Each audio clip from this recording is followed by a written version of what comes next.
between 2016 to 20, we kept inflation at 4%. Okay, by a combination of various things.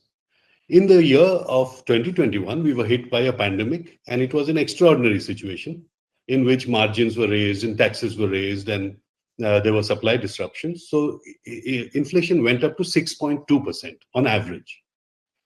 Now, what are we looking at? We are looking at an average inflation of 5.7%, which I would say in a historical perspective is a improvement over 2021. So the path of inflation is being calibrated downwards on the way to reach 4%. So from 6.2, a pandemic year, to 5.7 in a year following the pandemic, and thereafter to 4% is the right way to go, because there are output costs which hard disinflation.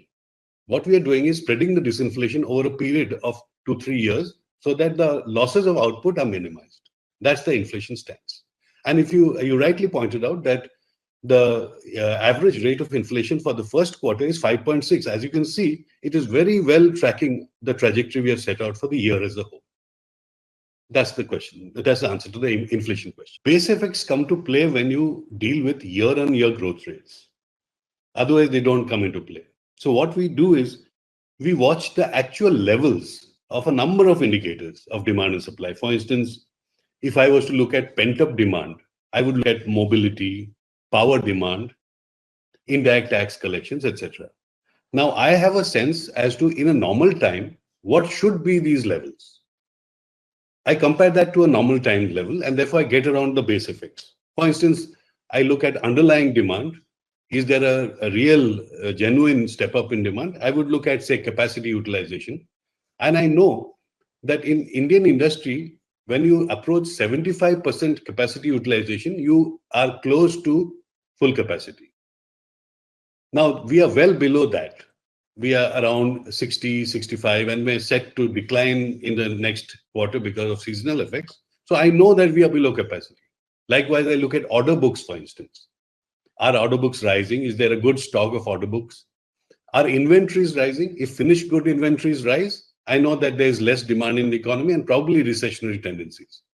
But if the raw material inventory rises, I know that manufacturers are seeing rising demand, and therefore they are preparing, stocking up.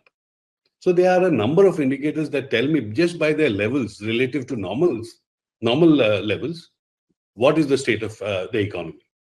Likewise, if you don't like year-on-year growth rates which have base effects, you can actually look at month-on-month seasonally adjusted annualized rates which strip out base effects. We typically do that for every growth rate that we so that we are through with base effects. So yes, to your second answer, that yes, we do look at pre-pandemic levels. Someone is speaking, I think. I'll request people to mute their mics till they get an opportunity.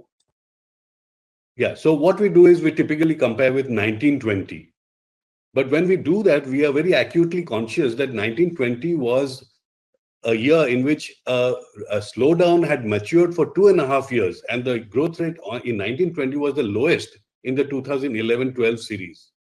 But perhaps that is best to achieve after a pandemic. So we do these pre-pandemic comparisons all the time to sort of set our feet in ground reality.